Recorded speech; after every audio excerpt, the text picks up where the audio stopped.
மக்கள் வணக்கம். திமுகவின் ஆட்சியில் சட்டம் ஒழுங்கு மோசமாக உள்ளது. கள்ளச்சாராய மரணங்கள், அதைத் தொடர்ந்து அரசியல் படுகொலைகள் நடந்து வருகின்றன. சட்டம் ஒழுங்கு மிகவும் மோசமாக இருக்கிறது.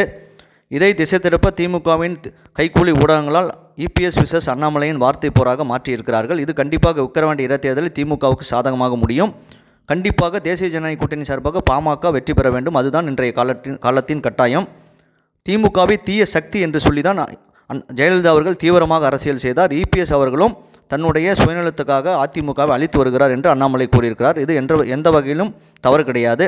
ஆகவே இரண்டு பேருமே கூட்டணி அமைத்து போட்டியிடாவிட்டாலும் திமுக பொது எதிரி என்று கூறி மக்களிடம் திமுகவின் தோல்விகளை, ஊழல்களை எடுத்து கூறினால்தான் அதிமுக பாஜக ரெண்டுக்குமே வெற்றி வாய்ப்பு அதிகம். இல்லை என்றால் அது 2026 தேர்தலில் திமுகவுக்கு தான் சாதகமாக முடியும். இதை உணர்ந்து இரண்டு தலைவர்களும் செயல்பட வேண்டும். இதை பற்றி உங்கள் கருத்தை கமெண்ட் செய்யுங்கள். சேனலை ப்ளீஸ் சப்ஸ்கிரைப் அண்ட் ஷேர் செய்யுங்கள். நன்றி, வணக்கம், ஜெய்ஹிந்த்.